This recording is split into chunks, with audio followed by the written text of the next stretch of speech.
2023 quarterback class in college football is going to be weird. You're going to have a lot of returning stars, with players such as Caleb Williams, Drake May, Jaden Daniels, Cam Rising, Bo Nix, and Michael Penix, and then you're going to have plenty of recruits, transfers, and other guys ready to step up. Some of the big blue blood programs finally will need new quarterbacks, and in today's video, I want to highlight five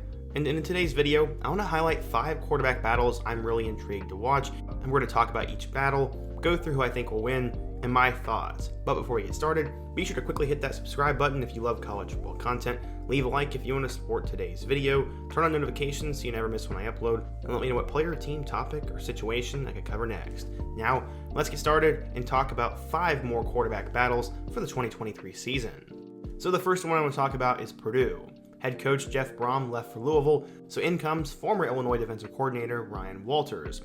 He did a tremendous job at Illinois, and he has 2 tremendous quarterbacks to pick from this spring. The first one is Hudson Card. He was a Texas high school football superstar and was supposed to be the next great Longhorns quarterback, but instead took turns with Casey Thompson in 2021, and then was the backup to Quinn Ewers in 2022. While Card has had a couple moments of brilliance, he decided to transfer across the country to Purdue, where he will more than likely be the leading guy for the job.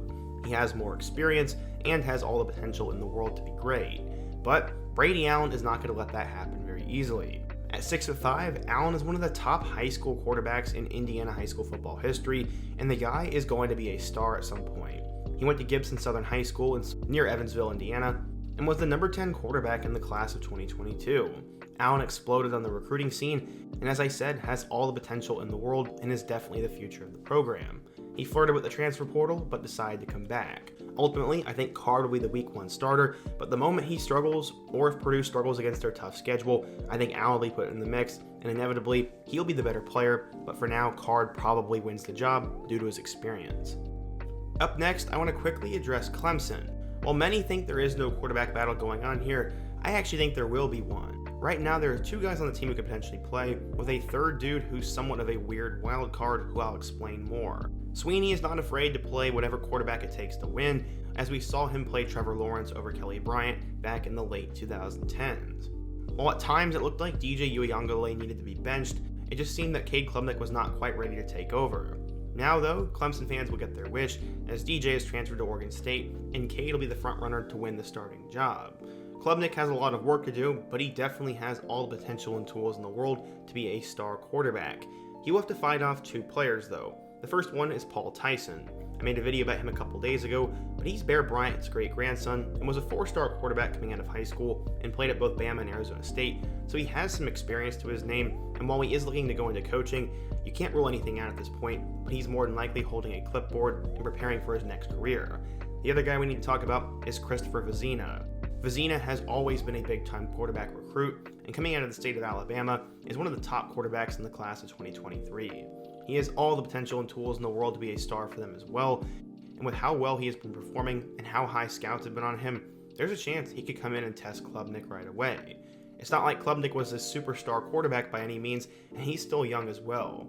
I think there will be a ferocious battle between the 2 all spring and summer, but I still think Klubnik comes out as the winner, but there will be a battle there nonetheless. In 2022, Kansas State enjoyed a breakout season. Led by Nebraska transfer Adrian Martinez and superstar running back Deuce Vaughn, the Wildcats made it to the Big 12 championship and had an incredible year. The quarterback spot was interesting, as Adrian Martinez got hurt and Will Howard took over towards the end of the year. Right now, there are 3 options though to be the starting quarterback for the Cats. The first one is obviously Howard. He took over towards the end of the season and actually did pretty well. He had 1,600 yards with 15 touchdowns and 4 interceptions. Right now, he's definitely the frontrunner for the job, but there are 2 tremendous options behind him. Jake Rubley was a big-time 4-star quarterback in the class of 2021, and he'll be ready to go at some point soon. After that, you also have the top quarterback signee in K-State football history, as they landed Avery Johnson. Currently, he's the number 8 quarterback in the class of 2023 from Mays, Kansas, and he's going to be a star one day, and while I ultimately think he will redshirt, if he's as good as advertised, he may be able to make a run at the job. Right now, Howard will likely be the starter, with Rubley as the backup and Johnson as the redshirt, but who knows what the heck happens. Up next, we're going to talk about UCLA, who has an unbelievably weird 2023 quarterback room. Right now, the Bruins have 4 options. The first one is Justin Martin. Coming out of Inglewood High School in California, Martin was a 4-star recruit, And right now, I think he'll be 4th on the depth chart, but he does have a lot of talent. After that, it gets interesting.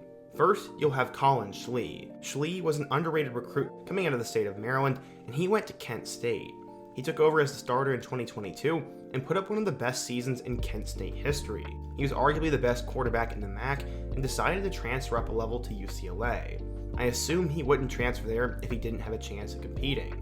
Outside of those two, you next have Ethan Garbers. Yes, he is the younger brother of former Cal quarterback Chase Garbers, and he was a big-time recruit coming out of high school as well. He originally went to Washington and has since transferred to UCLA. He has been calmly waiting for DTR to leave, and right now, I think he is the front runner for the job just because of experience, but will he be able to hold off Dante Moore is the big question. Dante Moore is one of the best quarterback prospects I've ever seen, as coming out of Martin Luther King High School in Detroit, he is the number 3 quarterback in the country and is the 4th best player nationally. He is ready to play from day one, and he has all the talent in the world to be a special player. He flipped from Oregon to UCLA with the hopes of coming in and starting from day one.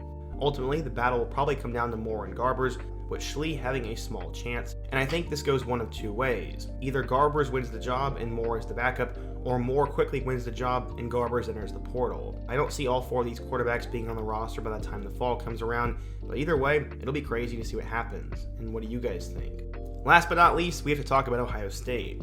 Despite CJ Stroud taking quite a long time to declare for the draft, the Buckeyes will now have to move on without him. He was a superstar for the Buckeyes, and luckily for Coach Day, he has 3 guys who I think could all be stars during their time in Columbus. The first one is Kyle McCord. He was a teammate of Marvin Harrison Jr. coming out of Pennsylvania, and was a 5-star in the class of 2021, and is more than likely the frontrunner for the job. But he will have to hold off 2 more talented players in 2022 signee Devin Brown.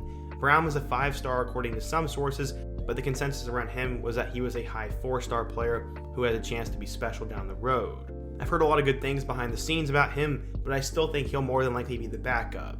The wild card in the group is going to be Lincoln Kienholz. He was a late rising 2023 kid who I think has the potential to be a top 5 quarterback in the class of 2023, and that is saying something with how loaded it is. Kienholz played in the city of Pierce, South Dakota, and was originally committed to Washington, but flipped to the Buckeyes, and I think he has unlimited potential and really has that quarterback mentality. I could be dead wrong in that take, but he'll more than likely redshirt and get acclimated to the system this year, and we could see him competing in a couple of years. Right now, though, it'll probably be the Kyle McCord, Marvin Harrison Jr. show next year, and the Buckeyes are going to have another star quarterback next year. But what do you guys think? If you're a fan of any of these schools, let me know who you think your starting quarterback will be. Let me know another quarterback battle I could take a look at next, and let me know any other topic, player, team, situation I can cover in my next video. Be sure to let me know down below, leave a like if you want to support today's video, and check out all of the videos on the end screen. I hope to see you guys again soon, but until next time, peace.